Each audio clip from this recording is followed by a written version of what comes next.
England کے خلاف دوسرے ٹیسٹ میچ کے لیے پاکستان اسکواڈ کا اعلان کر دیا گیا ہے اور بابر اعظم، نسیم شاہ اور شاہین آفریدی کو ٹیم سے ڈراپ کر دیا گیا۔ پاکستان کرکٹ بورڈ نے کہا ہے کہ سابق کپتان بابر اعظم سمیت 4 ٹاپ کھلاڑیوں کو اس لیے آرام دیا گیا ہے تاکہ وہ نئے سرے سے تازہ دم ہو کر واپس آ سکیں۔ ترجمان کے مطابق بابر اعظم اپنی نسل کے لیے بہترین بلے باز ہیں اور پی سی بی چاہتا ہے کہ ایک ذہنی طور پر تر و تازہ بابر مستقبل میں پاکستان کی نمائندگی کرے۔ پی سی بی کے ترجمان کا کہنا تھا کہ انگلینڈ کے خلاف آئندہ ٹیسٹ کے لیے ٹیم کا انتخاب سلیکٹرز کے لیے ایک چیلنجنگ کام رہا ہے۔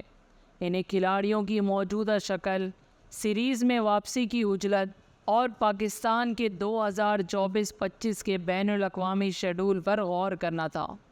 ان کا کہنا تھا کہ ان عوامل کو مد نظر رکھتے ہوئے اور پاکستان کرکٹ اور کھلاڑیوں کے بہترین مفاد میں بابر اعظم، نسیم شاہ، سرفراز احمد اور شاہین شاہ آفریدی کو آرام دینے کا فیصلہ کیا۔